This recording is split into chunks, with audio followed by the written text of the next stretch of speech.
Hello, this is Jeremy Murphy. I'm in Lincoln, Nebraska. I am a certified health coach, running coach, life coach, positivity coach, and creator of the Positivity Patrol.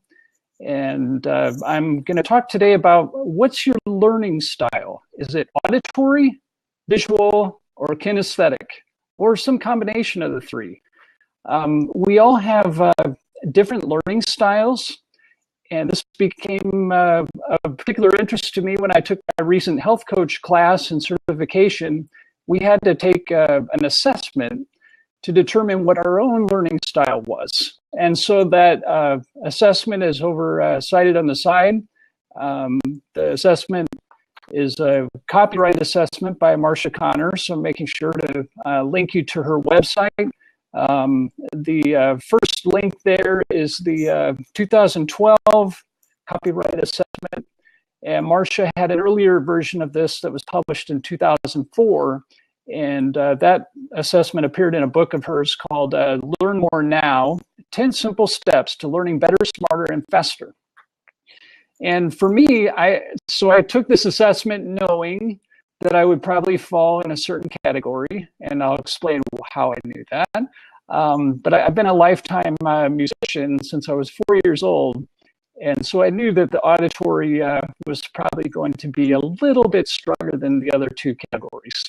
And taking the assessment, sure enough, I learned that I'm primarily an auditory learner, meaning that I learn by hearing things. So if I can hear someone say something, it connects with me at a deeper level. If I can hear music, the music connects with me at a deeper level. And so, for example, with Beethoven's Ninth, that really connects me with me at a very deep level. And hi, Roy, welcome. Good to see you. Glad you could join us. So that's really where the auditory was the strongest category for me in taking the assessment.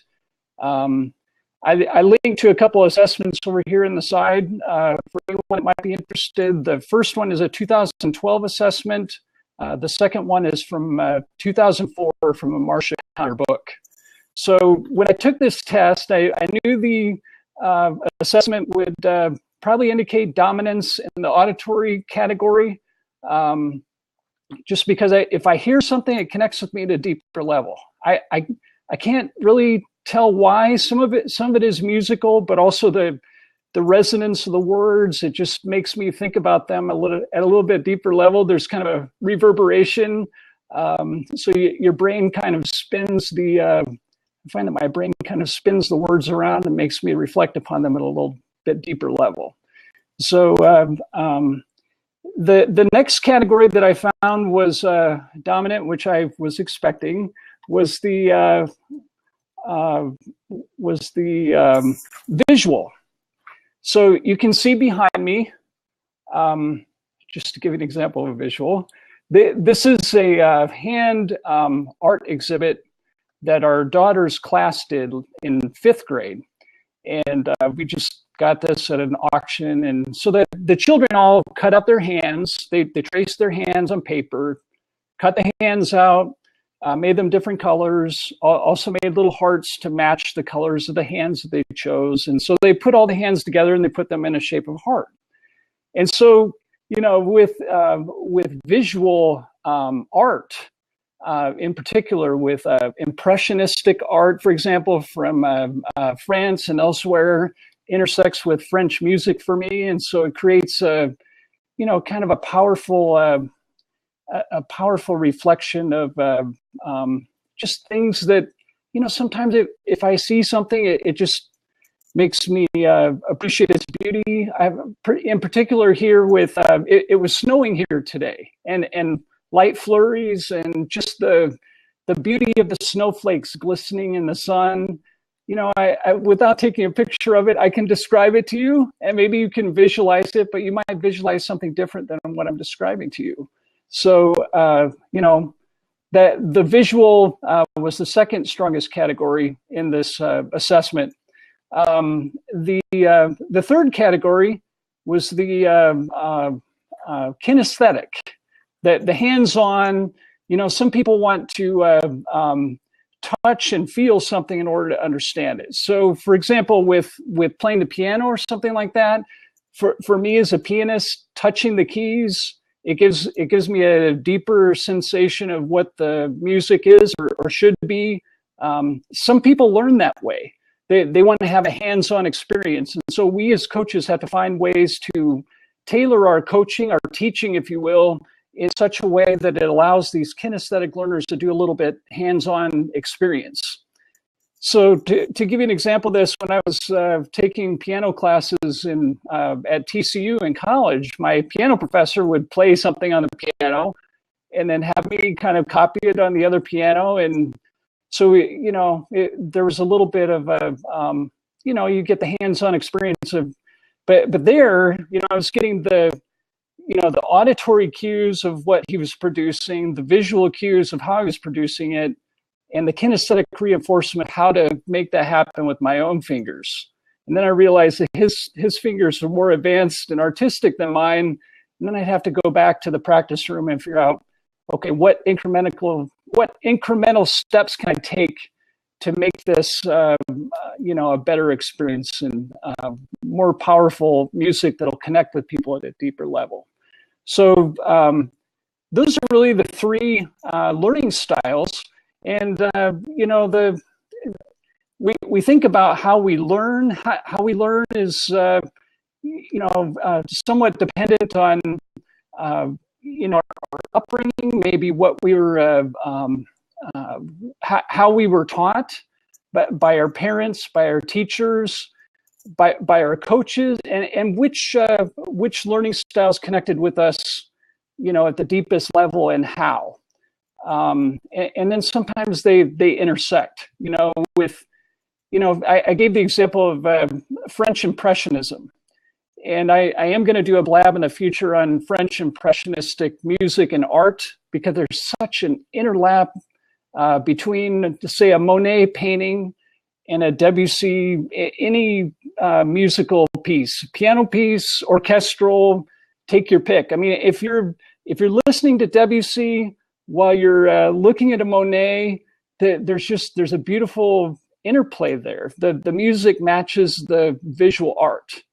And it's difficult to line up that type of consistency sometimes with different styles of music and different styles of visual art. But we all have to understand that everyone has their strength in maybe one of these categories, or maybe two. Some people may not be dominant in any of these categories. There are some people that might have a tie in this assessment that I cited by Marcia Connor. They might have a tie between auditory and visual, or kinesthetic and auditory, or any two combinations of those. And so we have to understand that with people that are not dominant in any one category, that we have to teach on in such a way and coach in such a way that we're connecting with people, on multiple levels, and maybe giving them a couple different ways to experience this. So, if we're teaching something to visual learners, I mean, these are the type of people that are going to doodle, going to draw and things like that. When they think of something, they're maybe going to draw circles or something in the margin that connects with them, or they're just going to randomly doodle. And I used to think, I used to wonder why I did that. Why am I making all these circles and things like that? And, then I realized, oh, this is kind of a reinforcement of me being a slightly visual learner. And I didn't see other people really making these circles. I saw other people doodling, but they were doodling different things. They were doodling people, or, things they thought were funny or something, or, retracing certain words they think are important. Some people will go through, they're taking notes in a lecture, and they'll go through and they'll retrace and boldface the words that are most important. And then when you go back through your notes and you realize, oh, I boldfaced that word, and there must have been a reason. Is that word more significant, or did I or was I just kind of being absent-minded at that time, or what happened there? So so that's something to really think about, how we process, which words may come up and have the most significance to us. And, sometimes it's not clear which words those are until after we've got all the notes taken down. And then we can go through the whole lecture and figure out what was there, and really what was most important. So, hey, I do want to welcome Carla and Roberto. Welcome, thanks for joining us. But I think it's really important that we on this platform, we have people on this platform called Blab. We have people that are visual learners. We have people that are auditory learners. And I am one of those people where if I can hear something, I love to read books, but I really love to hear them. And I'll give you an example. I just finished listening to an audiobook called The Last Battle by C.S. Lewis, and it was read by Patrick Stewart of the Star Trek, The Next Generation series and movies, and the Shakespearean actor, Sir Patrick Stewart. So he has this big booming voice, and he had all these incredible voices, and just, sometimes when you read, words are flying off the page, and sometimes you can listen to depictions of books like this, and it makes it so rich and come alive in such a bold, powerful way. It made me want to go to the library, check that book out, and read it. And I've read it before, but I haven't read it in a long time. But it made it come alive in a different way.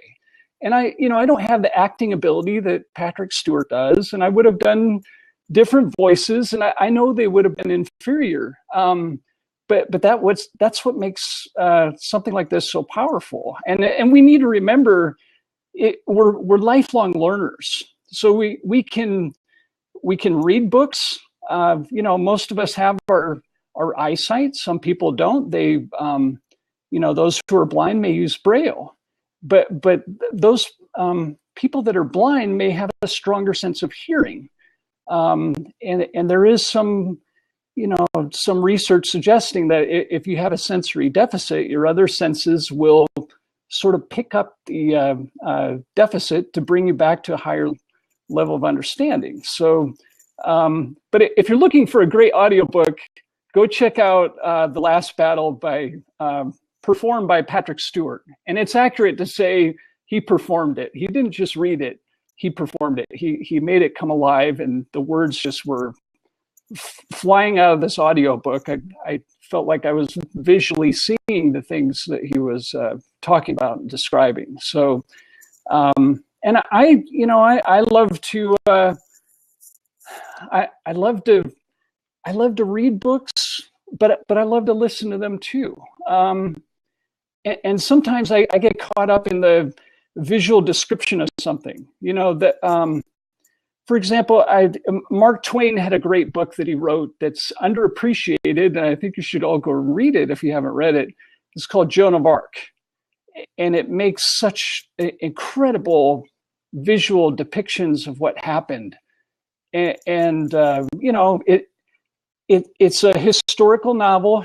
Mark Twain spent about 10 years on this, and I'm not sure people are really reading this book, but it's an incredible book. And just sometimes I get caught up on the visual description of something. I'll have to stop, think about what I'm reading, really reflect upon it, and try to figure out what would this look like, or what if I were to depict this with music, how would I do it?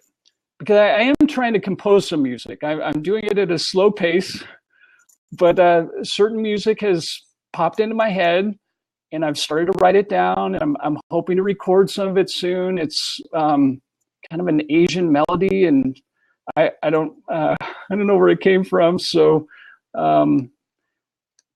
okay, yeah, thanks, Roy. I understand. We all have things we have to take care of sometimes. So, all right.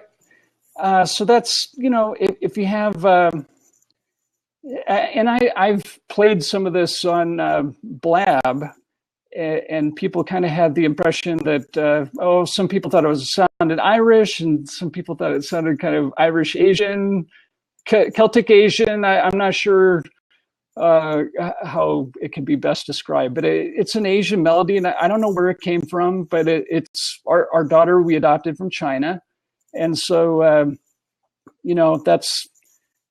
we have to be aware that sometimes we have inspiration from sources that we don't fully understand, but if we have it, we've got to write it down. Whether it's if we're writing and you get an inspiration to write something, write down some notes, put it in Evernote.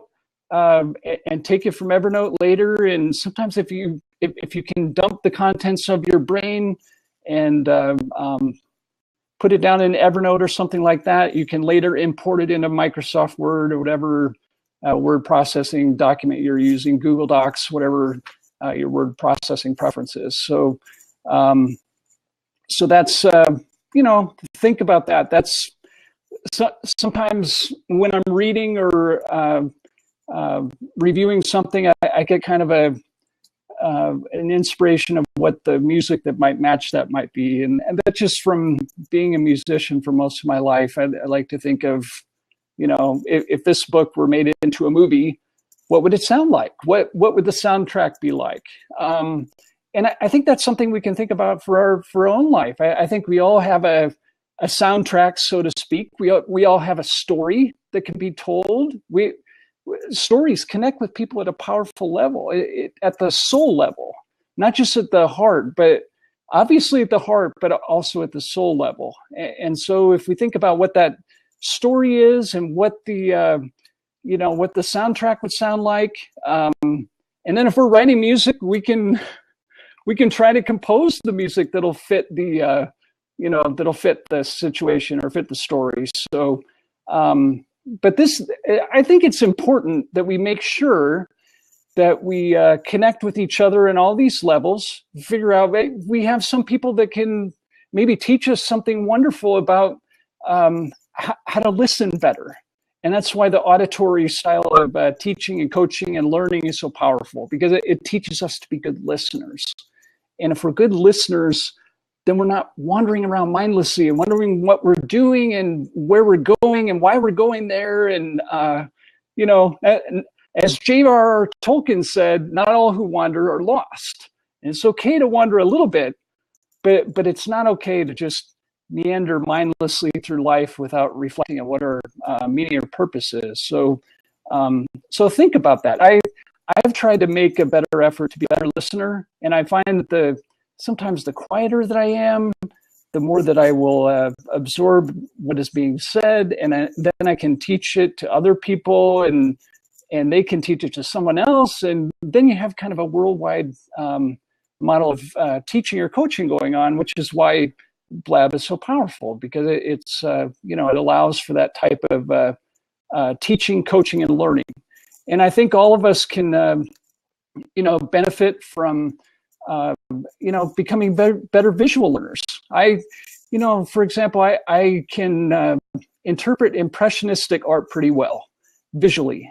I don't know why, but I think a lot of it's musical. It's because if I see a Monet, I can think of how Debussy would describe that with music. And so it makes it easier for me to unpack that. But with something that's more modern, I can't interpret Picasso as well.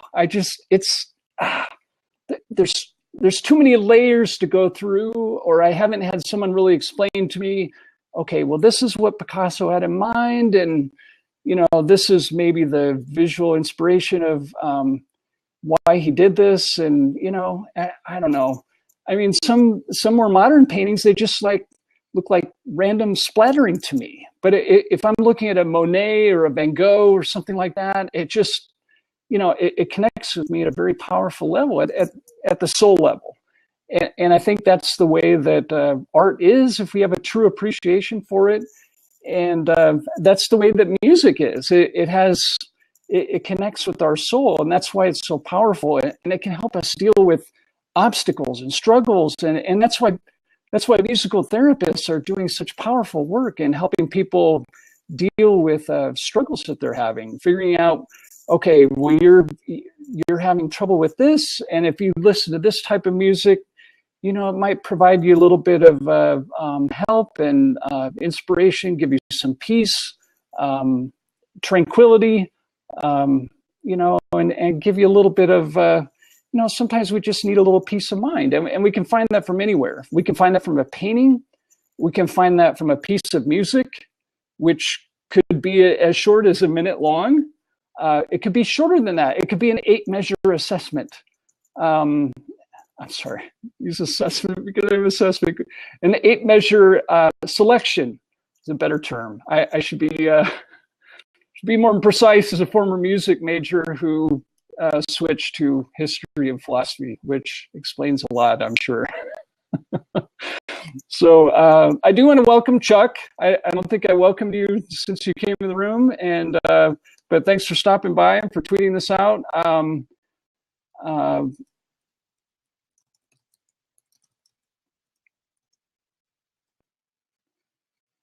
So really, I think, it's a powerful thing to think about how we can use this platform and other methods of teaching, coaching, learning.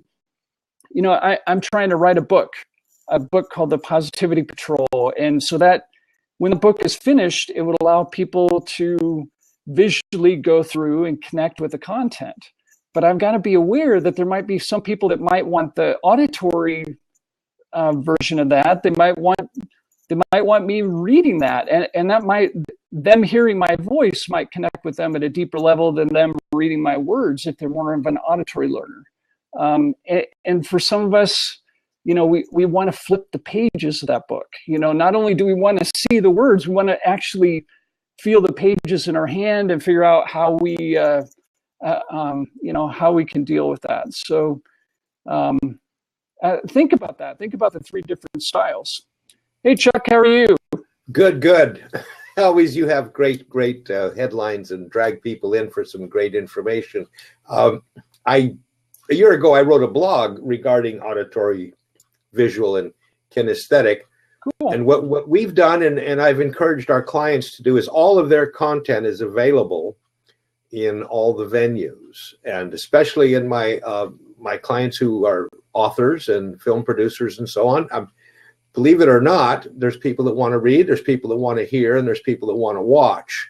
True. And one of the advantages of small online business people is if you're producing great content, let's say you're writing a great blog post, it is so simple and absolutely no cost to also offer that same blog post in an audio.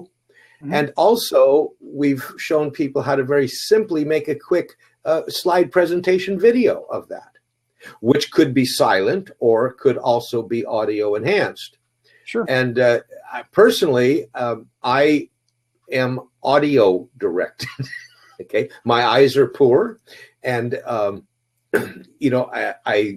my hearing is still here. Okay, mm-hmm. It may be going quickly. Who knows? Everything goes at a certain time. But and I do enjoy watching. One of the things about audio, and we've been narrating a lot of books lately, mm-hmm. is that even those who like to hold the book and read sometimes might even be listening to it. Right. So I guess my only point is we should not disregard all of these venues. That's and true. Again, the small online business person, go ahead and record. Audacity's free. Mm-hmm. And record that blog post, and you would be surprised how your readership can be, and let your readership know that it's available, this available on audio also. Yeah. And making the little slideshows, what a great place to put it up on SlideShare. Yeah, SlideShare is really a powerful platform. I've been flipping through there and just saying, "Oh my gosh, I've got to save this and this and this and this." I'll tell you what. There's an attitude that all of this new stuff, like we're talking on Blab, SlideShare is kind of passé, and people who have quit using SlideShare have been making a big mistake. Number one, a lot of people who watch SlideShare are upper end, mm-hmm. and believe it or not. And they don't have to listen to me talking or anything, but they want to see those slides. Yeah. And the secret to a slide is make sure the type is large. True. And very little said per slide. So how much text? Like are 30 words, or I mean, do you have some? Yeah. No, it's just like writing now online. We want to break paragraphs consistently, 2-3 sentences at the most. So the slide share even has to be more dramatically shortened. Okay. I'd rather look at more slides. And again, that 30-point type is minimum. 24 point type. Don't let that person strain. And there is an impact when you read it. It sticks to your mind a lot better. It does. I mean, what do you remember when you close your eyes? You see big headlines, right? Do you remember seeing 8-point type? No.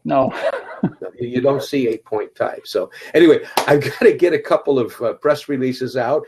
But I'm sorry, Jeremy, you know how I am. I come in for just a minute. But again, I saw that. I said, I just blogged about that last year, and a lot of people appreciated it because those are the 3 major learning systems, or whatever the proper word would be, that we're blessed with when we're born. Not everybody. Mm-hmm.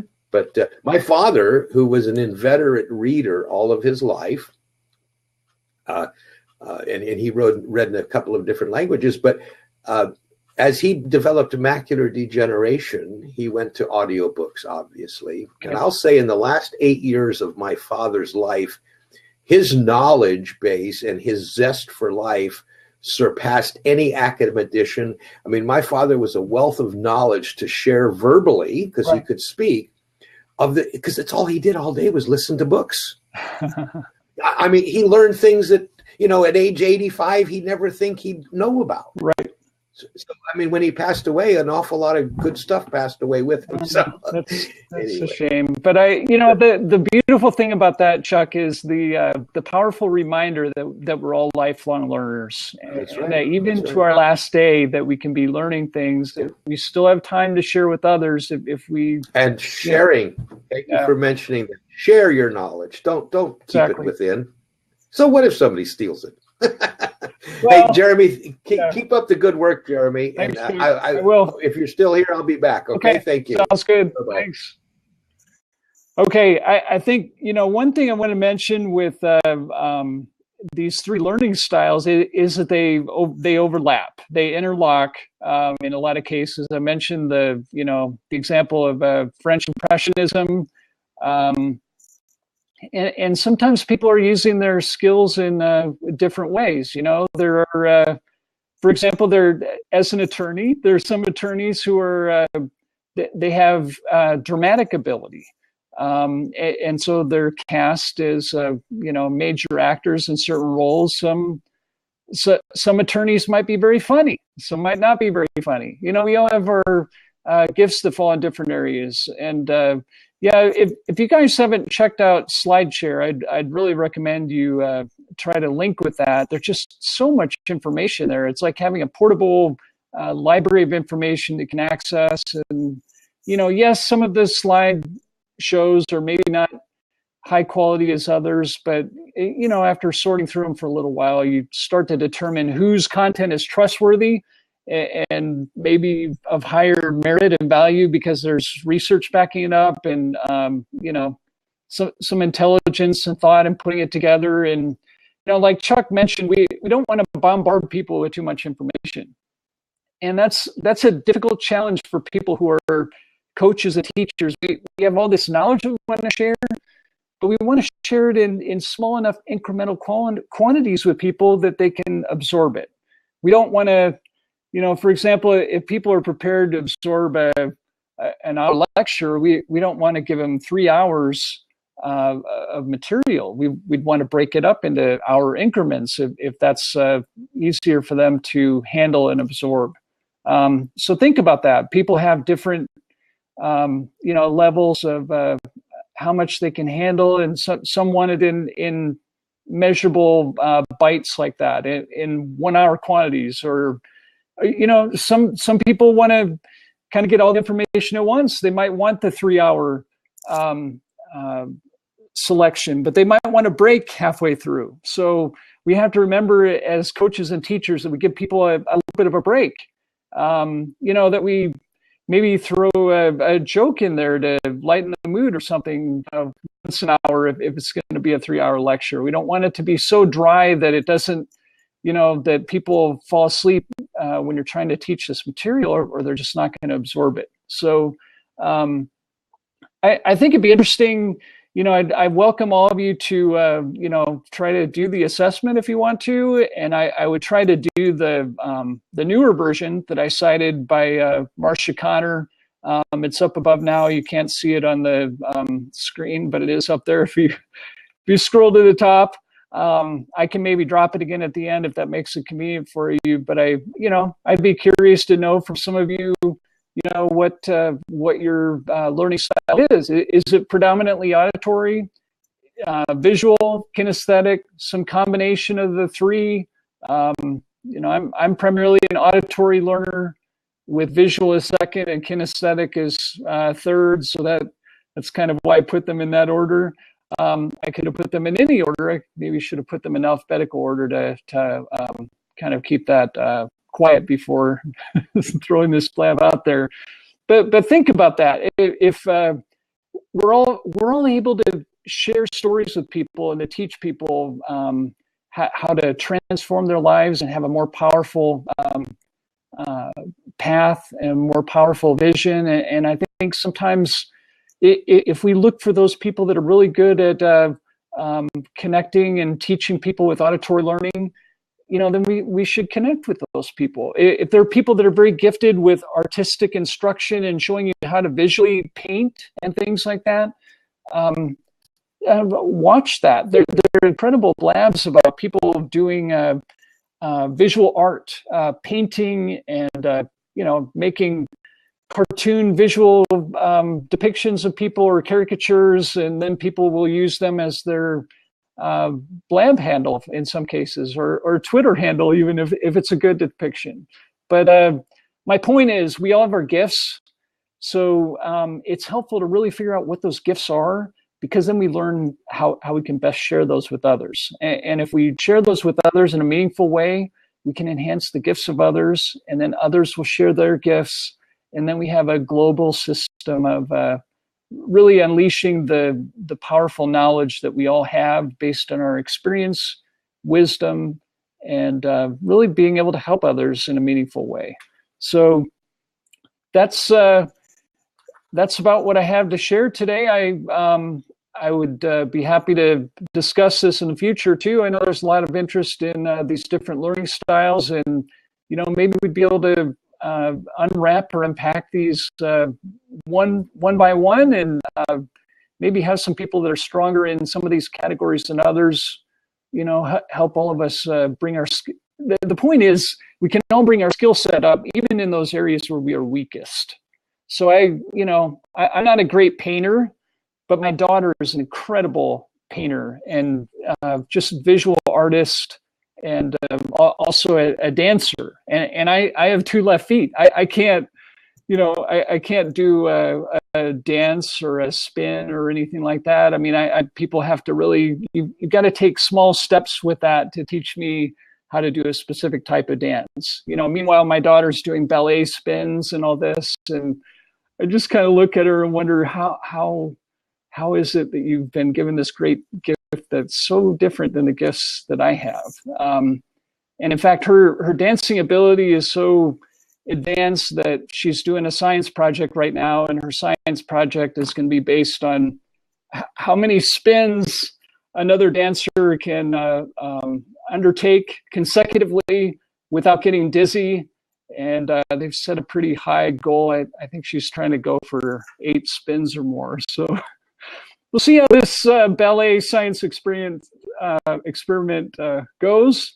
I was hoping she'd choose an astronomy topic, but we all have our different interests in science. Our daughters are great at kinesthetics. I think people that are dancers, they're the dancing on point, being able to spin tight spins, just the artistic part of it. a lot of it is kinesthetic. Their feet, the dancers' feet, are connecting with the ground in a different way than those of us that maybe don't have the gift of being incredible dancers or not having lessons to get to that level.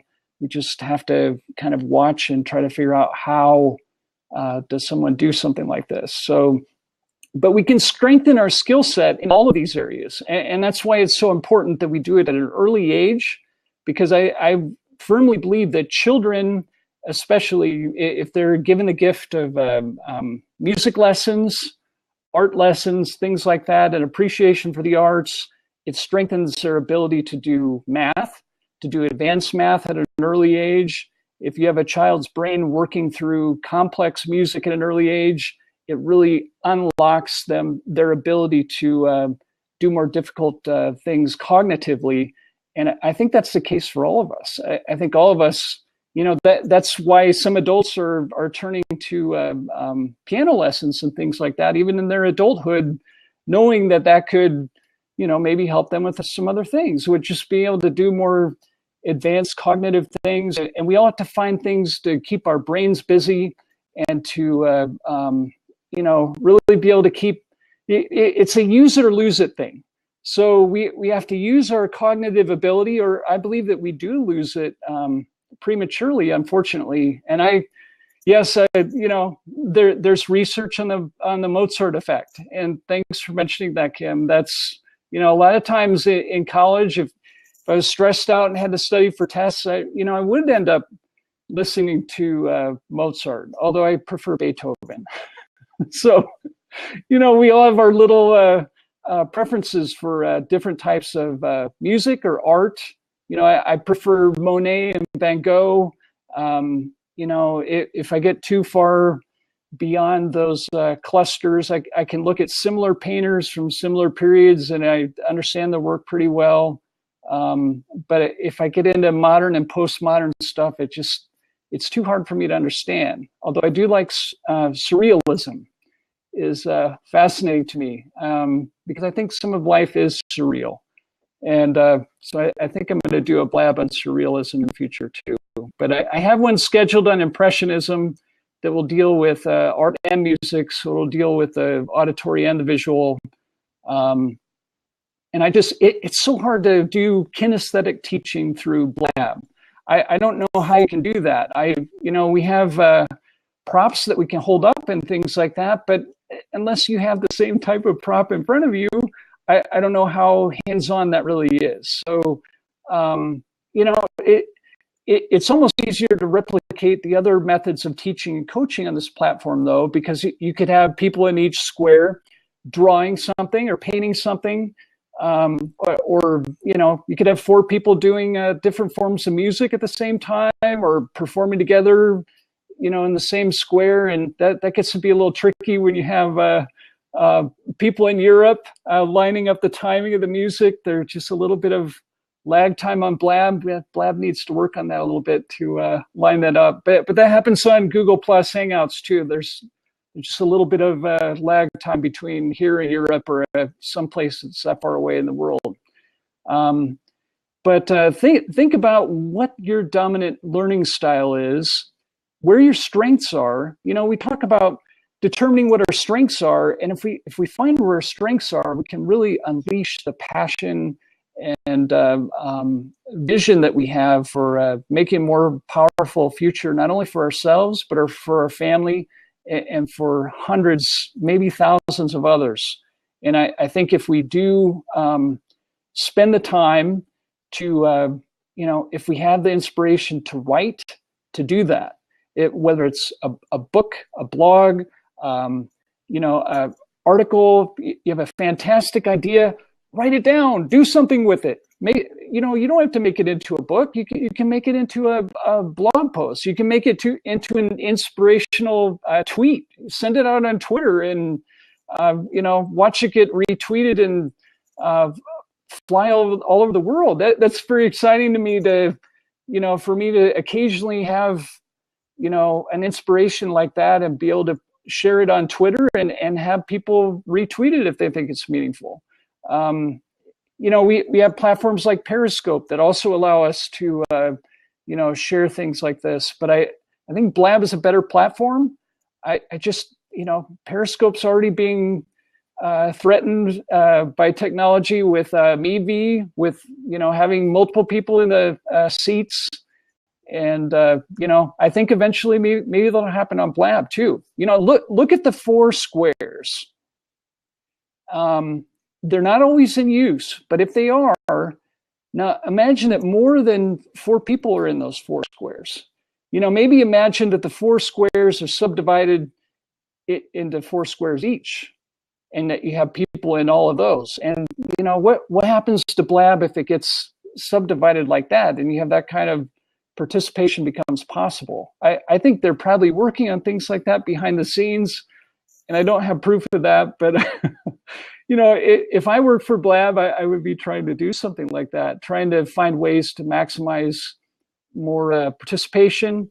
But you also want to keep it meaningful. And it would be hard to have 64 people in 4 squares and have to, mute 63 of them and, figure out, Blab sometimes it doesn't always pick up the sound as well as some other platforms, and hopefully they'll work on that.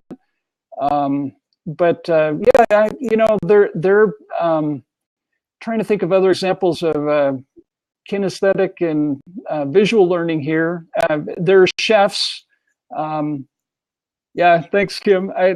Thanks for the reminder. There are chefs on here, Chef Dennis and others, who will set up cooking squares, and they'll have, you'll see what the chef is doing with his or her hands in one square, and you'll see what they're cooking or baking in the other square. They'll have one in the mix master or the oven or something like, or the kitchen.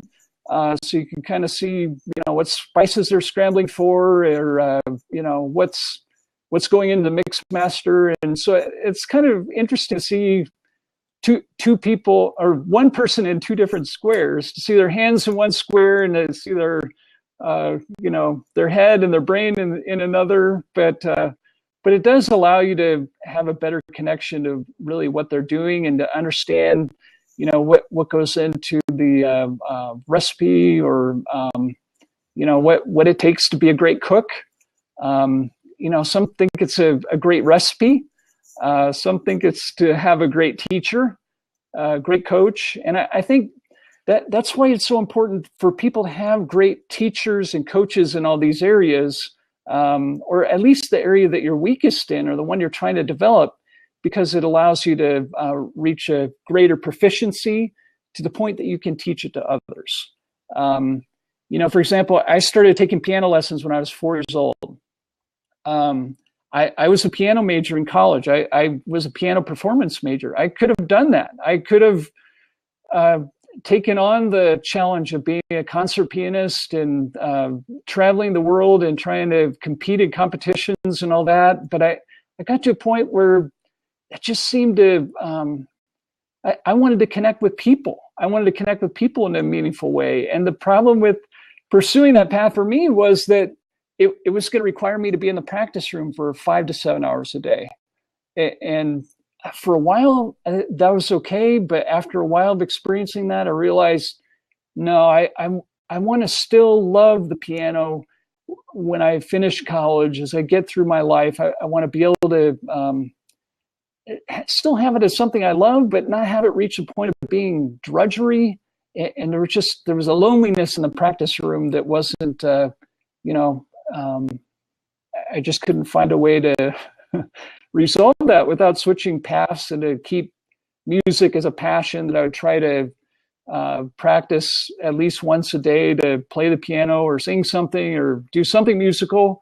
So that was one of my New Year's resolutions last year, was to try to be musical for at least 5 minutes a day.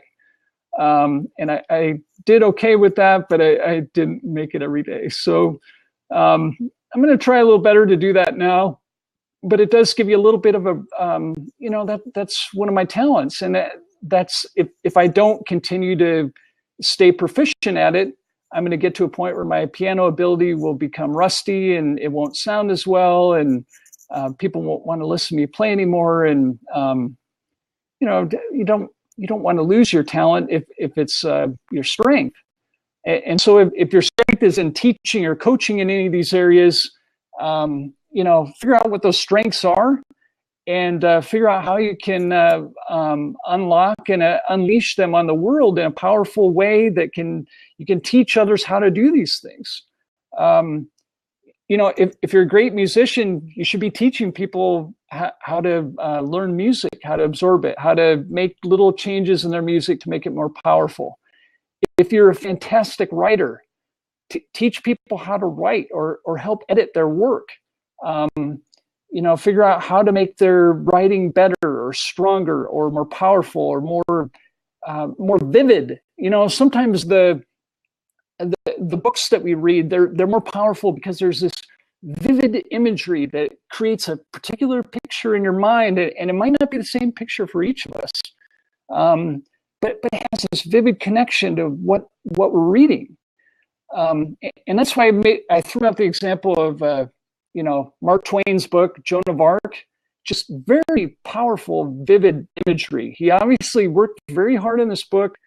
I know it's underappreciated, but I would really recommend that all of you read it. It's a fantastic book. That's why audiobooks are so powerful, because it makes something come alive in a way that we might not necessarily portray it ourselves, but looking at it in a different way, it makes it more powerful, it makes it more meaningful. It makes you want to go back and read or reread the book. If you have the ability to do that. For a lot of us, you get to be an adult and you feel like, oh, I don't want to, some people say, oh, I don't want to read anymore. But I don't believe that. I think we're all lifelong learners. And so I joined Goodreads as an app. You can get on your phone, your iPad. You can just do it on the internet if you want to do it that way, but you can make reading resolutions. And you can say this year I want to read, 48 books, 36 books. Pick a number that's realistic for you and your schedule. Make sure some of the books are short, go easy on yourself, but make sure some of them are a little thicker. You get a little bit of balance. It's good to be able to fly through a book every once in a while, but you also want to be challenged. You want to stretch your cognitive ability, because if you can do that, we're just able to do more powerful things in the world if we can have a better understanding of what's out there, to learn, to be educated. I really think we need to do that to be a good example for our children, for our grandchildren, for nieces, nephews. We want to be a good example for them. We want to make sure that kids graduate from school. We don't want to give them the impression that you can be an adult and just sit around and watch TV all day, and that's really meaningful. And that's why for a lot of us, we kind of stop watching TV. We get interest in particular areas, but for me, I'd rather listen to an audiobook read by Patrick Stewart, to choose a random example.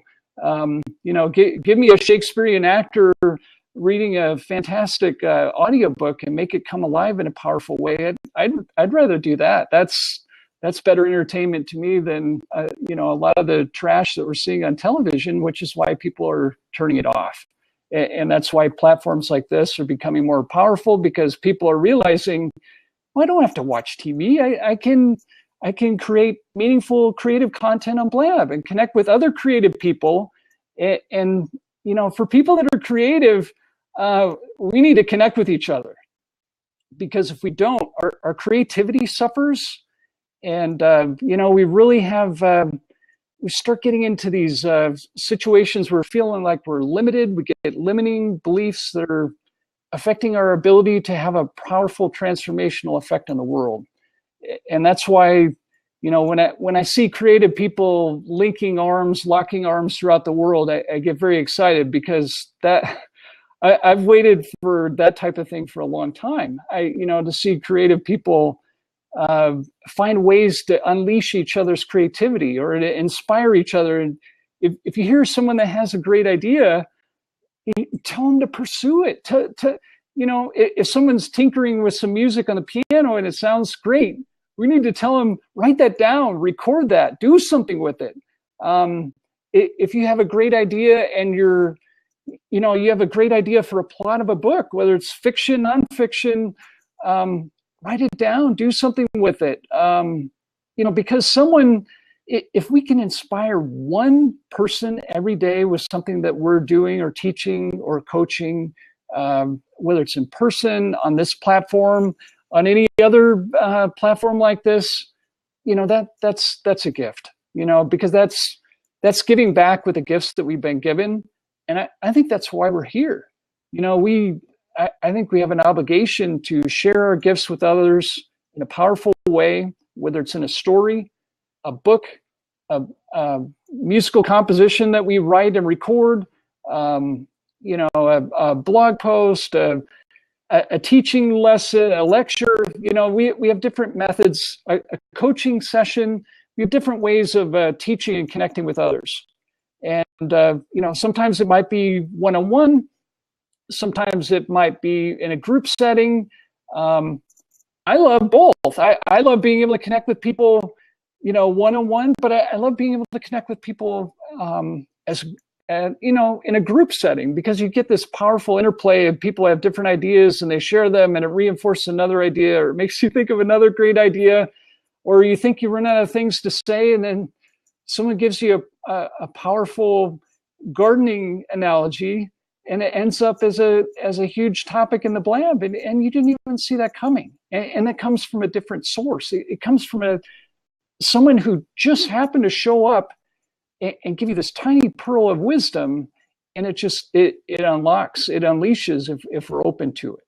Now, if we're closed-minded and we're not paying attention, we're going to miss things like that, because we have to, everybody is sharing different pieces of their life experience, wisdom with all of us. And if we're really listening and paying attention to that, we can make some really powerful things happen by working together, reinforcing each other's creativity, finding ways to do that, finding ways to share what our passions are, our learning styles, to strengthen our learning styles, and to make sure that our strengths, that we're teaching and coaching those to others if we can, either one-on-one or in a group setting, or both. Some of us are able to do it in both settings, and I'm hoping to be able to do that with the coaching that I'm doing, to be able to do it one-on-one as well as in a group setting, but to also look at where our weaknesses are and to try to strengthen them.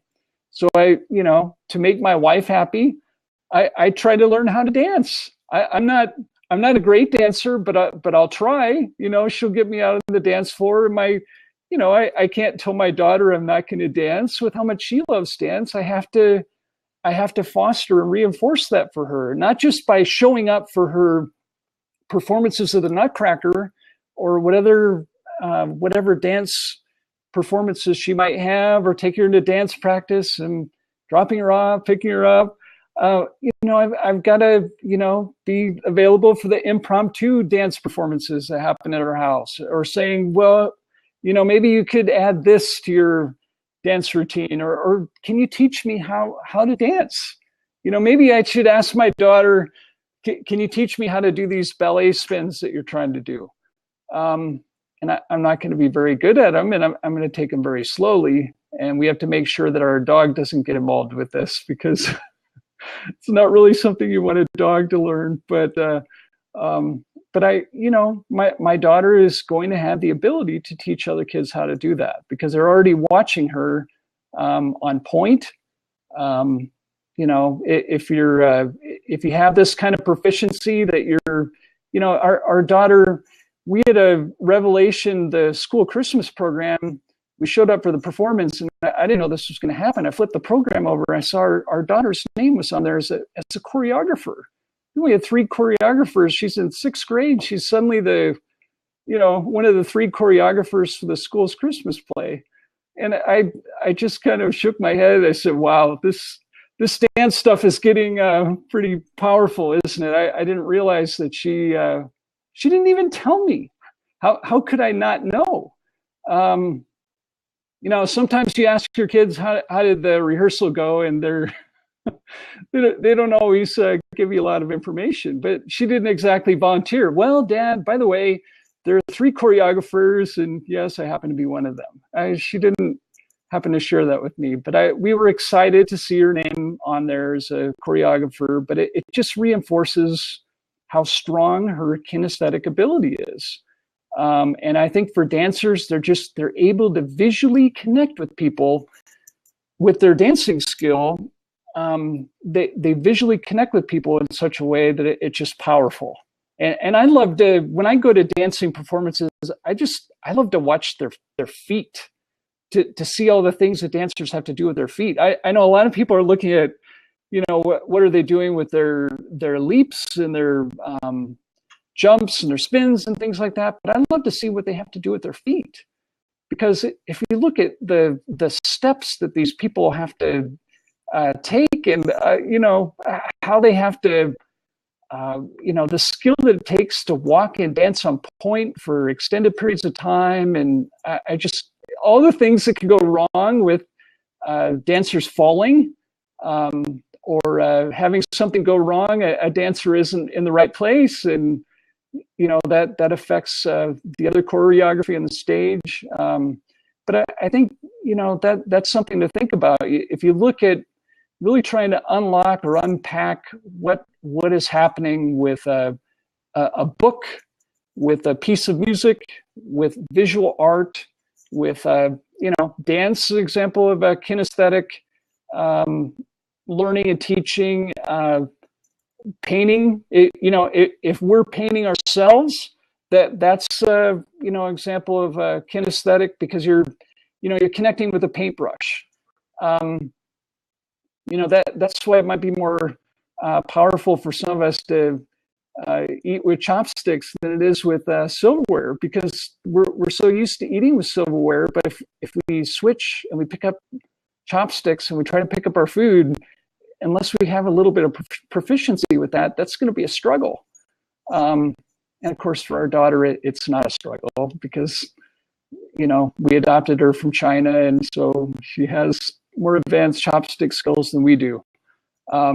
But think about all these different ways of learning, coaching, discovery. I think life is a journey. It's a journey of discovery and rediscovery every day. And I think if we can learn a couple things every day, and maybe share a couple with others in a powerful, meaningful way, I think we've accomplished our mission, as long as we continue to do that on a continuous basis. So, think about that as we go through life, that we all have great gifts. They talk about, I think there's even a book called The Strengths Finder. And I haven't read it, and I don't know if it intersects with these styles of learning, but now that I'm thinking about it, I think my wife has that on her bookshelf somewhere. I'm going to have to check that and figure out if it does intersect with these 3 methods of learning, teaching, and coaching in a powerful way or not. But figure out what your strengths are. Figure out how you can share them with the world. A lot of people are able to get information out to the world on a daily basis. I see people doing, daily electronic newspapers on Twitter and things like that. And I just think, wow, that's something I'd really like to be able to do someday, to be able to maybe collect, curate, and press sending positivity information to the world every day in some kind of compiled way of doing that. So, think about that. Think about what gifts you have, what your strengths are, how you can share them with the world in a more powerful way, how you can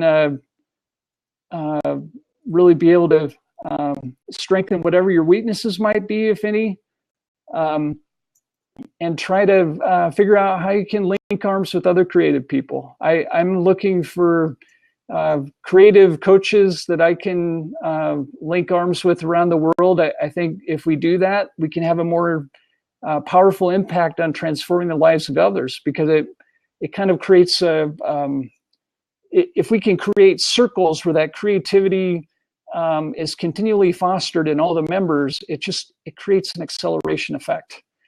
and they talk about particle accelerators a lot in physics, and what that does. And the scientists will accelerate the particles faster and faster and faster, and eventually, there will be some kind of collision or explosion. And really, it's at that point that the physicists have to figure out, okay, what happened here? Did we discover any new quarks, subquarks, any new things we can teach our children or teach the world about? And that's how I see creativity operating. It's kind of for me, it's in a circle.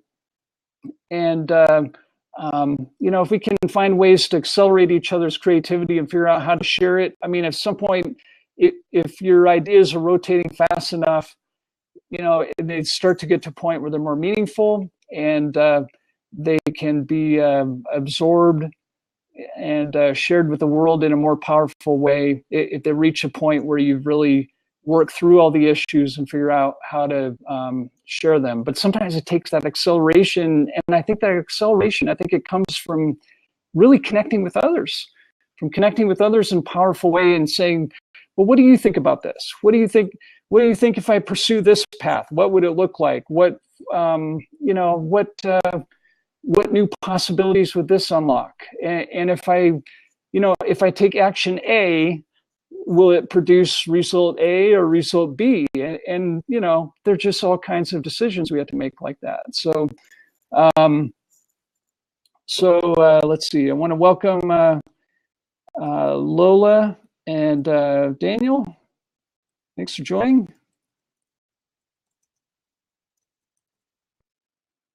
Let's see. We have a question from Lola. What happened when you have a very good memory and you forget nothing?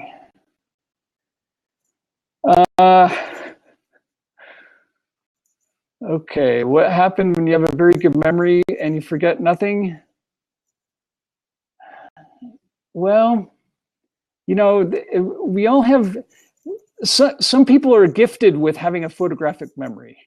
And I had law school classmates like this that would just be able to, they'd be able to absorb everything that they heard in a lecture and not have to write it down. And it just, I don't know. I wondered how they did that, but then I wondered what else that would unlock. So I'm not sure. I'm not really sure where you're going with that, but that's my best effort to answer the question. So I think let's see. Hey, welcome, John. See, John Birch has joined us.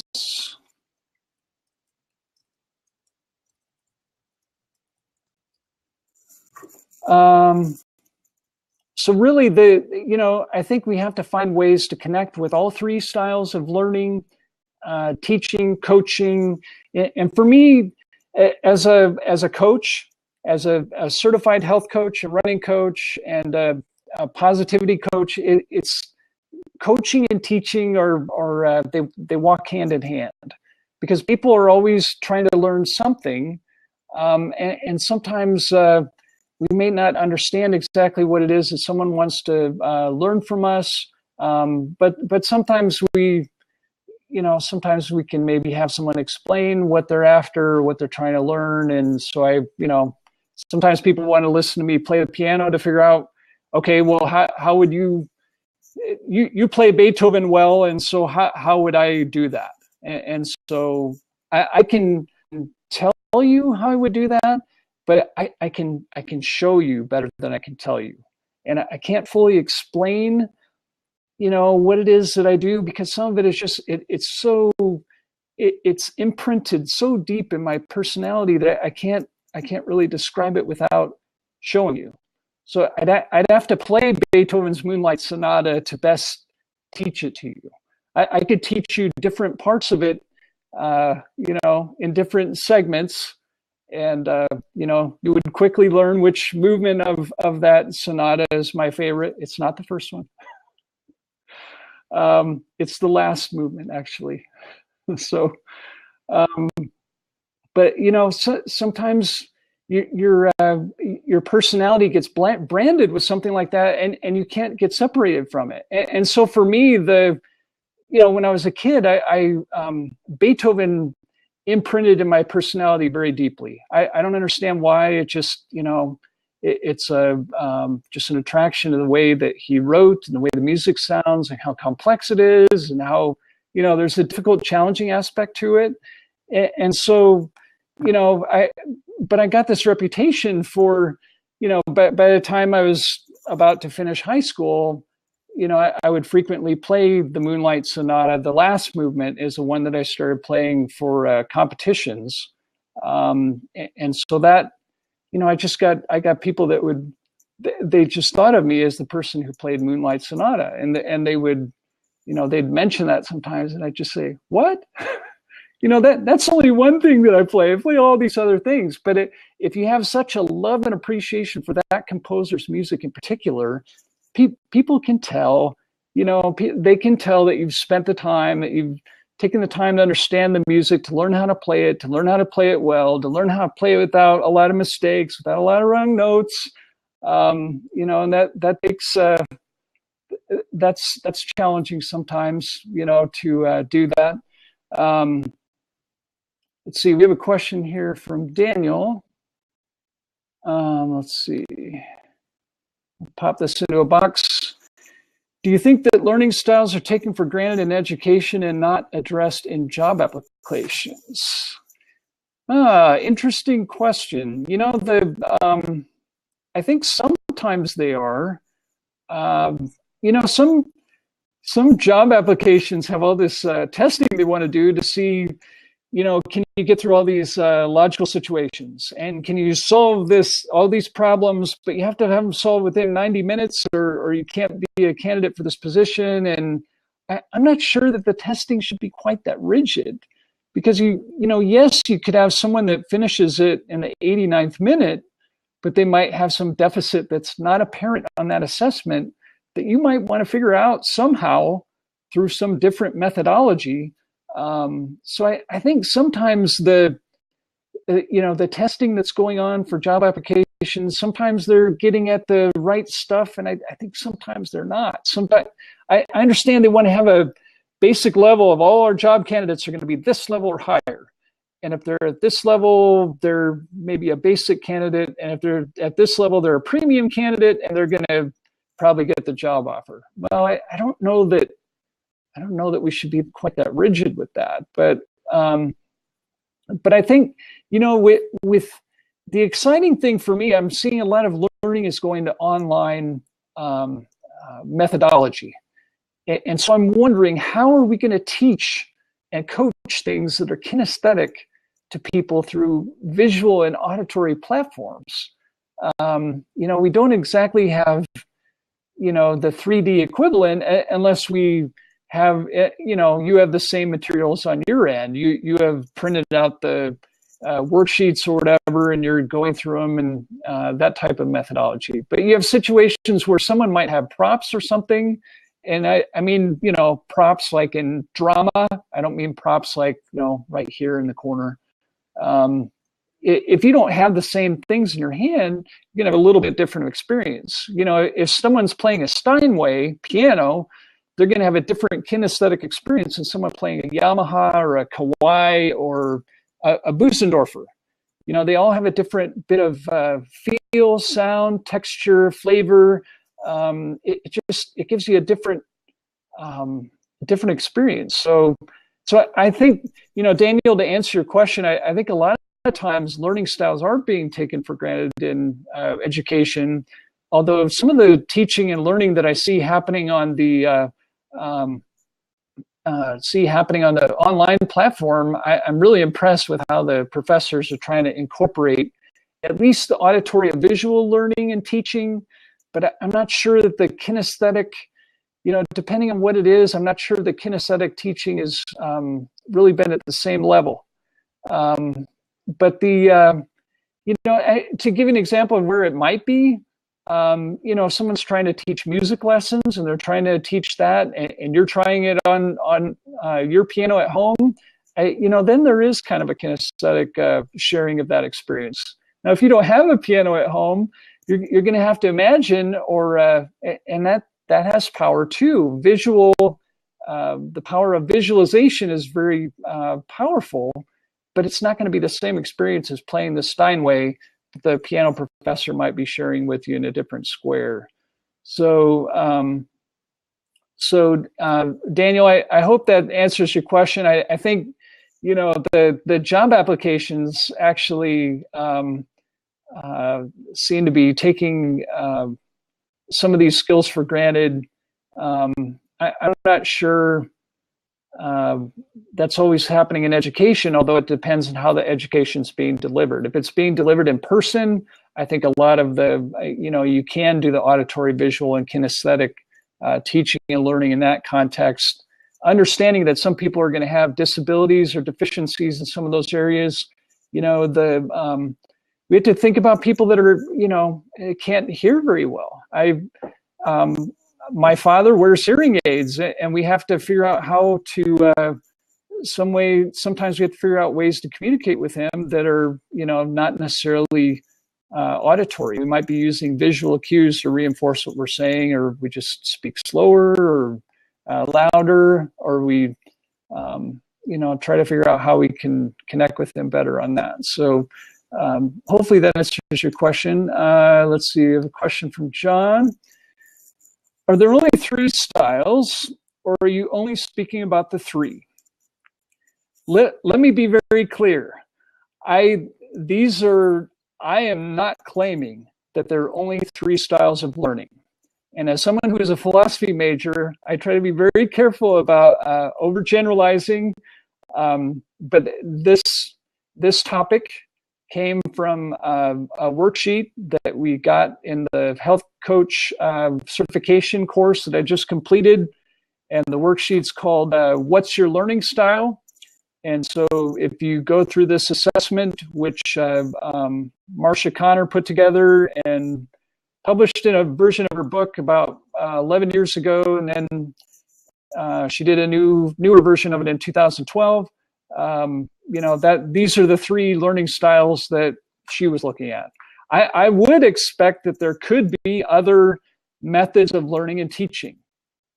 For example, with music, I'm not sure all of it's auditory, because if you're playing the piano, a lot of it is kinesthetic. Some of it is visual. I mean, if you're performing, some of it is visual, and we're taught as people training to be concert pianists, we're trained, how to, how to play the piano, how to end the piece, how to bow correctly, how to handle a standing ovation. I mean, you have to think about all these, how to deal with memory lapses. There are all kinds of things that can go wrong too. You're in the middle of playing something, and you have a memory lapse, and your brain just loses track of where it is, or it jumps to the wrong place in the music, and you have to either rewind or figure out where you're going to jump to. So we have to understand that too. It is part of the teaching and coaching we do, that people have limited attention spans, and sometimes people are going to lose their train of thought as we're trying to teach them or coach them through something. And if that happens, we need to kind of check back in with whoever we're trying to teach or coach and figure out how, where are you now? Or did you think of something that I didn't talk about? And, or do you have a question? Sometimes people have a burning question and they want to get the question answered before you move on to the extra remainder of the material. So, I'm not claiming there are 3. There could be 84 different methods of teaching, coaching, and learning. And if there are, that wouldn't surprise me. I don't think there are an infinite number of learning styles or teaching or coaching styles, but there could be hundreds of coaching styles. And coaching and learning and teaching, coaching and teaching, they're not exactly the same. I mean, you have, you have different teaching has different methodologies and, research and history and science behind it. Coaching has a little bit different teaching and coaching behind it. And science, some of the science is more kinesthetic than it is with the teaching. And some of the teaching might be more auditory and visual, although not necessarily, depending on what category of subject we're dealing with. So it really depends on the subject matter. If I'm trying to teach someone, running science, some of that I'd maybe have to demonstrate.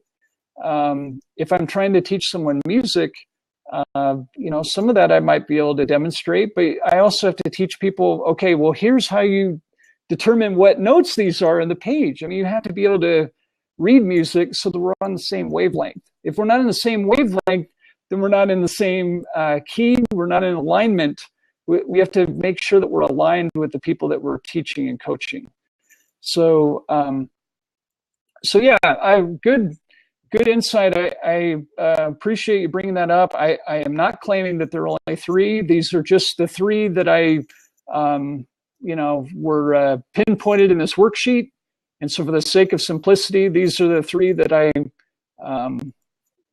have chosen to identify and throw out. There's some intersection between the three, but again, they could intersect with 84 or more other categories. So I hope that answers your question. If you get too deep in teaching pedagogy and things like that, sometimes I have to talk to my sister, who's an elementary school teacher. We do need to appreciate people that are in education too. I think, my mother was a teacher.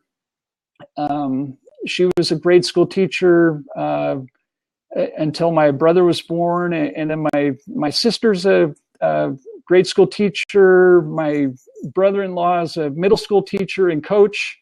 And I think we have a little bit of a lack of appreciation for what teachers and professors go through to present their material, and how difficult that is, and how much research and time is involved. If you're serious about it, you have hours and hours of preparation work that might be involved in presenting a college lecture, for example. Now, if you're not going to prepare, that's maybe going to show, and the students aren't going to learn the information, or they're going to get disinterested. But we do need to understand that we all have limited attention spans, and that sometimes we need to tailor material to allow people to have a break.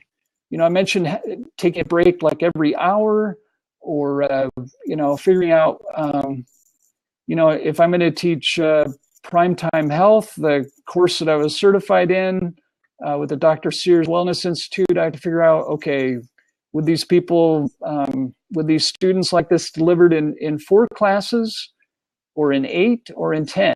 And that kind of suggests different lengths of time. And, it appears that it might be easier to deliver it in 10 increments instead of 4. The 4 splitting into quarters, I mean, that means longer lectures, and then you've got to factor in breaks, and then you start running into limits in attention span. You have people that have family emergencies or things like that come up. And so it's good to be a little bit flexible as far as how we're teaching and coaching and learning, understanding that we all have strengths in these different areas and that they may intersect with each other, but trying to really figure out what our strengths are, how to hone them, we want to keep our proficiency up too. We want to make sure that our strengths, that we keep that proficiency at that level, because it allows us to have a resonance with the people that we're teaching and coaching, and really be able to deliver that content in a meaningful way. And we do want to make sure that, if we have a weakness in one of these 3 areas, or in some area of learning that might not be identified, that we try to figure out what that is and how to shore that up, and who's strong in that, whether it's someone that in person, someone that you maybe have contact with on some platform, you want to try to figure out how you can connect with someone that might be able to shore up your skills, even if it's a family member, even if it's a spouse or a child, grandchild that has proficiency in one of these areas. We can all teach each other things, and recognize that we're all lifelong learners, and that we have the ability to absorb information, to teach and coach information in a powerful transformational way. I think we need to try to help each other in ways that we can, and figure out how to link teaching and coaching together, linking creative people all over the world to figure out how we can deliver this content in a meaningful way, to keep it in incremental bits that we might be able to build upon. First you establish the foundation, you figure out what type of learner someone is, how to deliver that content. You establish the foundation, and then you deliver the content in a meaningful way that really builds on its foundation, but also builds on each step. And then I think we can take people to a level of achieving proficiency in any one of these areas, or whatever subject matter that we're able to teach or coach, and figure out how to deliver that content in a powerful, meaningful, transformational way, and how to really connect with people that can keep our proficiency up, how to develop our weaknesses, if there are any, in any of these three styles or in other ways of learning, and really be able to pursue a higher level of proficiency. I mean, I think I'm trying to read 48 books this year, and I don't know how I'm going to do that, but I imagine there might be some short stories in there, and maybe I'll count the audiobooks. Maybe I won't. I'm not sure.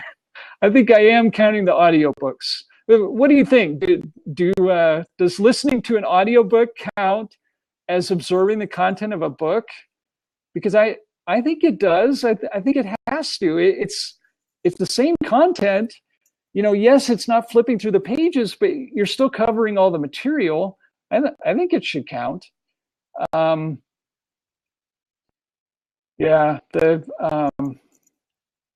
Let's see. Chuck had a comment. Always good to ask the person how they effectively learn. And that helps you focus your energy to really satisfy their learning style, and to make sure they're going to absorb the information at a deeper level, quicker, in a more meaningful way. And, once you have that established in that way of teaching or coaching, you can really build upon that, and, make sustained efforts to keep your teaching and coaching kind of along those lines, and understanding that there might be times where you're asking someone to do something kinesthetically, and if they're an auditory learner, that might be stretching them a little bit. But I think we all have to stretch ourselves a little bit.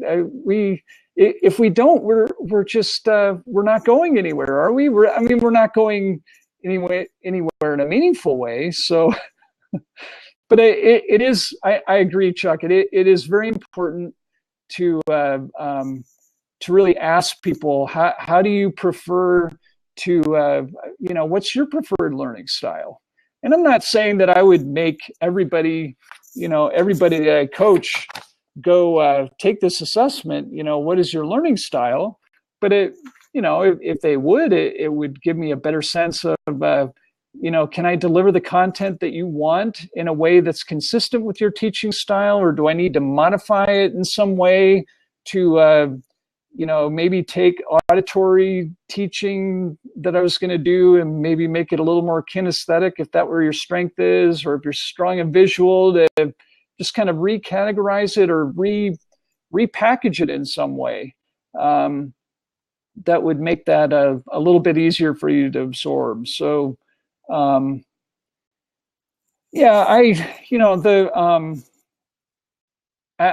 flexible on how many learning styles there are. I don't have a degree in education. I have a law degree. I have a history and philosophy degree, but that's not, that's not my that wasn't my degree path. So, John, I'm open to there being 4 learning styles. I'm the type of person that, when the U.S. Army told me that there were only 12 categories of leadership, I was the philosophical person saying, how do you know that there are only 12? And what if there are 13 or 14 or 15? And they did not like me at that point. So I became very unpopular, and I realized I didn't maybe belong in the Army after all. I had to jump in. I finished those 2 monographs, and that statement you just made. I really believe that we have an obsession for how many things are there based on this proliferation of information. You're correct. The Army says there's 12 ways. Well, guess what? That same manual has been rewritten 5 times, Jeremy. Oh my goodness. So none of us know. The only thing we can enjoy in life is to do it. Yeah. If there's 4 ways to learn, well, good. Let's find out what they are, and we may or may not use them. But I really think, especially on the internet, in the last 5 years, I've observed this obsession for 5 ways to do this. Yeah. Well, why don't you step off the path and find the 6th way? Yeah. It may work best for you. That's just just an outside observation. But you're doing such a great job. Thank you. Yeah, we all have magic. Some people have magic numbers, and so for example, Schoolhouse Rock taught us that 3 is a magic number. Yeah, but it may not be a magic number for everyone. I mean, for some, they're going to want 7 or 12 or 84. Pick a number. I'm not sure that we can. I'm not sure we can say how many learning styles there are without going through all of them, and then we've got to unpack. If some of them are coaching styles and maybe not so much teaching and learning styles, I mean that could be a different thing entirely in some cases. I don't know. Part of this was summed up. The Friday I had a conference with a bank that's a client of mine. They have 13 branches, and we had a conference with the CEO, the president, and some branch managers. And we used auditory, visual, and kinesthetic. Well, I wasn't next to them, but it was interesting afterwards, the reports back where there were some people that just loved the audio portion. Yeah. Because it was done slowly and clearly. And other people were just hot to trot with the visual side of it. But what was really the key is we used a platform where everybody saw everybody. So instead of the faceless voice, and of course, believe it or not, there are employees of the bank that personally had never really seen the CEO up close and personal, which is, not uncommon. True. So I just go back to what I said an hour ago. Try to use whatever content you own and present it to the world in as many different ways as you can. Yeah. So anyway. Exactly. I'm going to go back to work. Okay. That with the repetition that we do in these different ways, sometimes we have to repeat it in a couple of different ways, and it might be the 2nd or 3rd or 7th time that you say something that really connects with someone, and that's I've got to go back to the audio book. I really, how I feel about that because I narrate books, right? Yeah, well, that's understandable if that's. But reading an audio book or listening to an audiobook actually enhances a oft forgotten skill of humanity, and that's effective listening. And I think people will find if they do listen to some audio works, it could be fiction, it can be, nonfiction, you will find that your effective listening will improve when you're actually listening to a person across the table next to you. Yeah. So it's not only an enjoyment, it can actually be a skill enhancement by spending maybe an hour or 2 a week listening to audiobooks. And And I'll be sure that we send you the list of all that you can purchase. Please do. I think it just adds such a rich dimension of learning. You know, some people don't like to flip through the book, but if you can listen and you know, a lot of us are we're in transit, we're traveling, we're bored, we're driving, we're trying to stay awake. If you have audiobooks for situations like that, I think that's a wonderful thing. Okay, I'm gonna do something I normally don't do. Okay. This is for you and your friends. Okay. I'm going to put a website of one of our book websites, and the audio short stories and the text short stories are free. That's called FREE. Now, they're being listed and put into collections. The audios will be put into collections and sold. But right now, you can download, listen to these audios. You can read the text and decide which way you want to go. So I'm going to put and they're fun stories. The stories regarding the wisdom of children are dynamic. And of course, you know, our favorite topic is what do we call nefarious operations of governments throughout the world. Okay. How else can we politely say that life sucks when you're underground? Hold on just a minute. Well, we have to be optimistic too. I mean, we have to look at there's a bright. I have someone who's trying to say there's a bright side to everything. Right. And I think we have to recognize that's really true. We can be negative and pessimistic, and that sometimes that only leads us to a brick wall. At least that's been my experience. So, well, I'll tell you what. If I had to live a life of pessimism and negativity, I wouldn't have made it past age 17.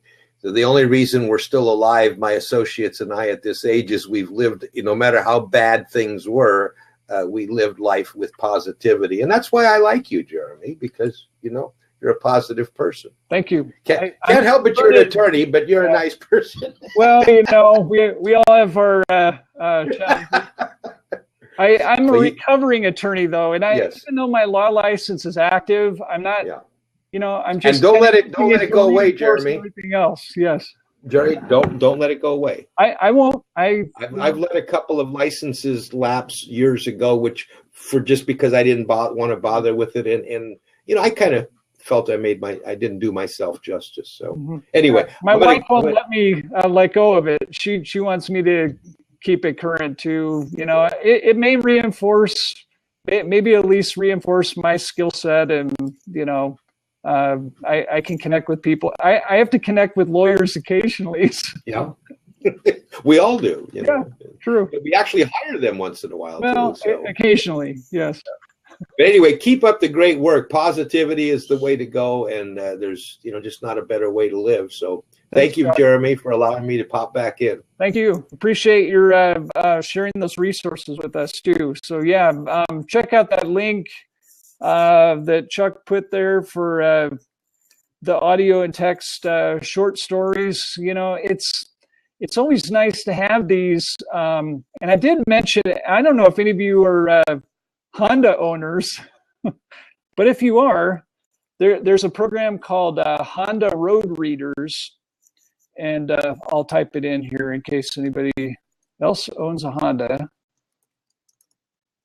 But Honda Road Readers is giving people 4 free audio books per year, plus Peter Pan you get free. Now, I don't know why they chose Peter Pan. I kind of wish they maybe chose a longer story. I believe in getting good value for your money. But, you know, we own 2 Hondas.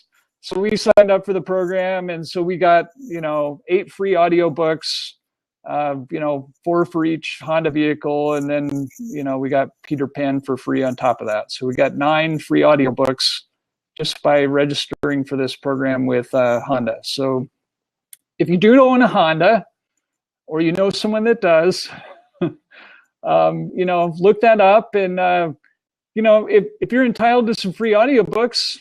Why wouldn't you go claim them? Because life is too short to be driving in the car bored because you have nothing to do, or you want to have some rich story to fill your life with, to share with your family. And, it's a bonding experience. Some kids don't like to read, but if they can listen to a book in the car with their parents, it might make that story come alive. It might make them want to read a little more. So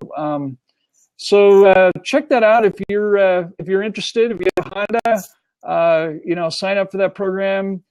Make sure you get your free audiobooks.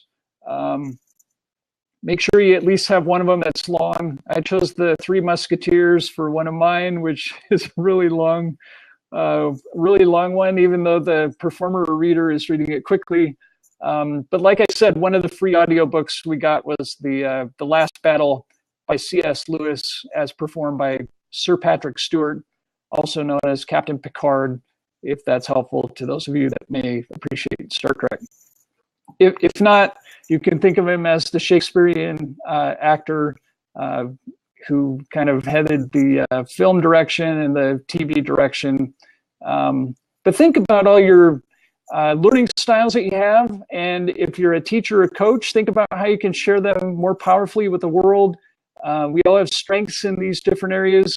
And again, I'm not claiming that there are only 3 categories. It could be the point I made in the comments, there could be countless categories. And I tried to make that point with John Birch to say, look, there could be countless ways of learning or teaching. But the point is, let's focus on the ones that we know that we're strong in, strengthen our weaknesses to the extent that we can, listen to our friends and family who have strengths in these different areas, figure out how we can share them with each other to strengthen the lifelong learning that I think we're all destined to really pursue here. I think if we have gifts, I think we need to share them. We need to share them in a powerful, meaningful way while we still have time. And none of us know how much time we have. So, appreciate that. Life is short. I see all kinds of people, passing before their time. So appreciate the gifts that you do have, share them with the world in a powerful way, in a meaningful way. If you're gifted with the gifts of teaching and coaching, share that with the world. Really connect with people in a powerful, transformational way. Help them to improve their lives. Help people to teach each other what you know. And if we can do that, we can keep a sense of wisdom and knowledge increasing in the world instead of decreasing. And I think it's when we detach ourselves from the concept that we should be lifelong learners and teaching each other what we know, sharing our stories in a powerful way. It's when we really get detached from that we find that we struggle. And none of us should be struggling.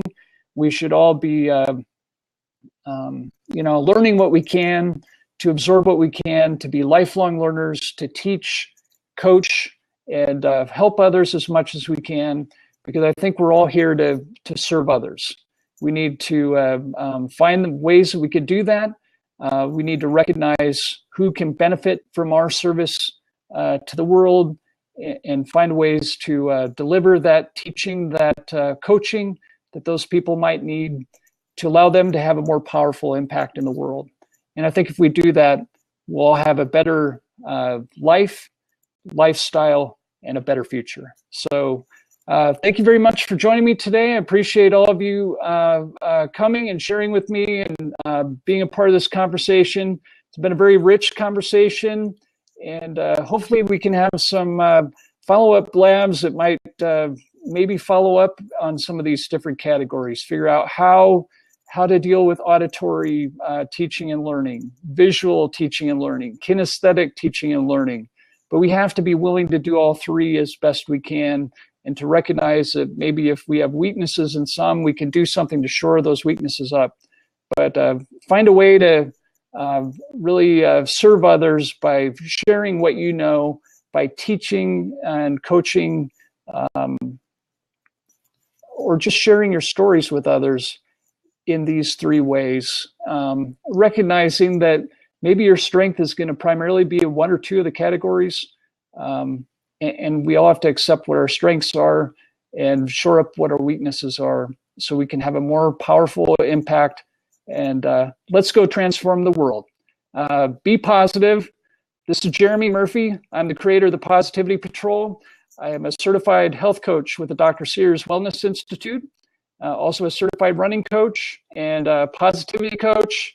The Positivity Patrol can be found at positivitypatrol.com. If you're interested in checking that out, that kind of explains the philosophy. What I'm trying to do is to link the world in a global sense of helping people really be able to share positivity with each other in a meaningful way.